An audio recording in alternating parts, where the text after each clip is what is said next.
Hey, welcome! I have just finished watching Heartstopper and it's just beautiful! So, Heartstopper, if you have been living under a rock, is a graphic novel, beautiful coming-of-age story, and it is now a beautiful, sweet coming-of-age TV series.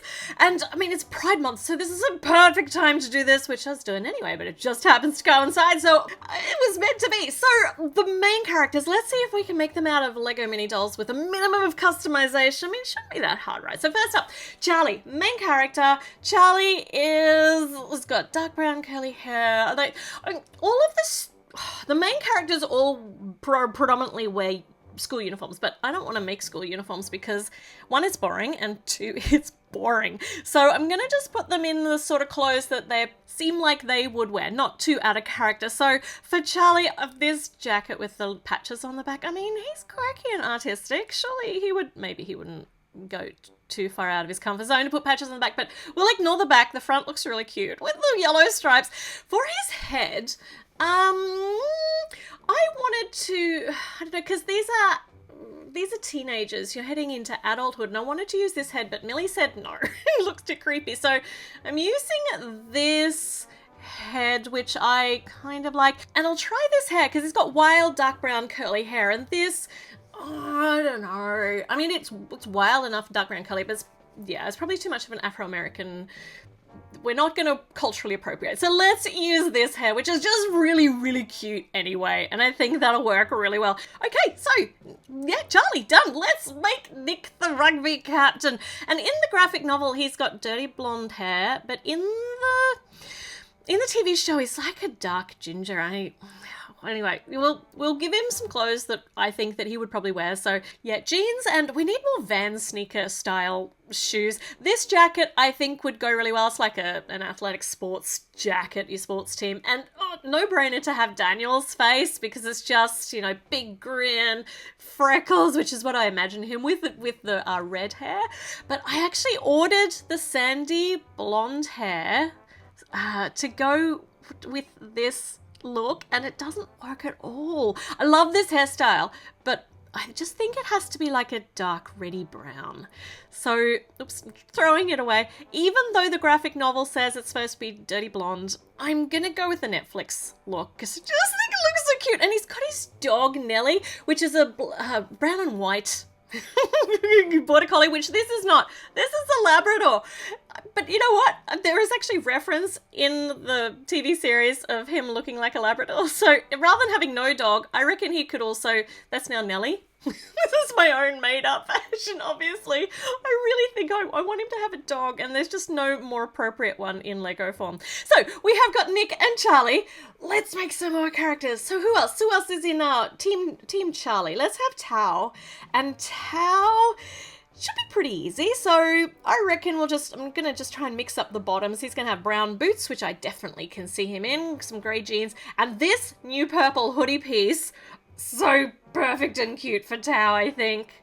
Isn't that so cute? Oh, I'm so glad we're getting extra skin tones too for males in mini dolls. So good. Now, for his head, I'm giving him Aladdin's head, which actually works really well because it's got all of this expression and almost angry at times. And for his hair, his beanie, like he wears a beanie a lot, and he's got those curl bits that come out from underneath. And I've taken this headpiece, which looked like this but in a different colour, and I've actually cut the pigtails off and sanded it down, made it all smooth and glossy and shiny again. It actually looks like a legit Lego hairpiece. And when we put it on, I'm so proud of this. It actually, one, looks really, really good for Tao, I think. And two, actually suits a mini doll better. Because before the hairpiece kind of went too far over the face. It was better for minifigures than mini dolls. So now I think that looks really, really good. So Tao logically means next we do Elle, because I'm very obviously coupling them up as we go along. Elle. So I'm going to use the medium nougat skin tone, of which we got a lot of pieces, but they're all kind of Andrea themed. So they're kind of, flashy and performance based, and that's not really her aesthetic. So I'm just picking what I think that she'd wear, even if it's like more party wear or going out style. But she likes sundresses, skirts she makes herself, and she is supposed to have dark framed glasses, but in Netflix she's wearing light frames. So I'm just taking a head that has got glasses on already, and she has so many awesome hairstyles of which Lego just does not cover. So I'm just going with the simplest look with her hair out. It'll do nicely, I think. So here we go. We've got Team Charlie. Next up, the girls. So we'll start with Tara because she's introduced first, I suppose. So Tara, once again, we can use the same medium nougat skin tone, and she also kind of likes sundresses. I googled a description because I haven't read the graphic novels and said wavy dresses and flats. So I'm just giving her a really nice sundress in a color that I think suits her coloring really, really nicely. Tara face, beautiful. She's got dark brown eyes and short hair. So short black hair. I think this, I can't do it with the little barrettes holding back because Lego doesn't have anything like this, but I think this will do. It will do well. It will. It's cute. Okay, Tara in mini-doll form, which means now we just got to do Darcy. So Darcy has, she's got the jumper, the tie-dye jumper. Got nothing like that in Lego. So what am I going to do? Oh, I'm going to paint her some jeans because there was this awesome picture with her with ripped jeans. So I'm going to do just a little tiny bit of painting to achieve that effect. So let's see how I went. I think it's okay. It kind of looks a little bit like she's been attacked by a werewolf, but it's not too bad. So some ripped jeans, which just makes it just a little bit, more contemporary looking than a lot of the Lego mini dolls outfits do. And because I don't have a tie-dye jumper, I took one of Mia's tops, which was sleeveless, and I painted sleeves on and just kind of continued the pattern along. It's kind of messy and it kind of works. I think it's the sort of thing that she'd be happy to wear. So for a face, I wanted something cute with light features. So light lips, light eyes, and no middle parts in blonde hairdos for Lego minifigures or mini dolls at all. So we got the side part. I actually tried to paint in the regrowth. It looked terrible. So I removed that. So these are my stylized versions of Tara and Darcy.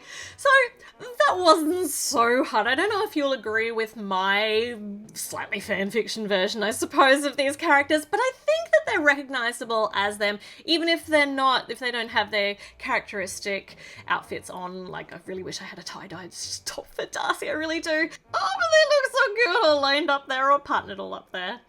I just loved this show. It really, really was sweet and poignant, and I'm so pleased to see representation like this on our screens becoming more and more common. Bring it. Oh, speaking of which, I need to bring in my fake Nelly version.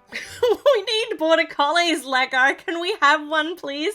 A brown and white one would be really well because it go really well with my people here. All right, now, what other characters should I make in mini doll form? I had so much fun doing this one. Let me know in the comments. Subscribe and click the notification bell if you haven't already done so, and check back in because new videos are going up all the time. Well, every so often, multiple times a week. Okay, I'll see you soon. Bye.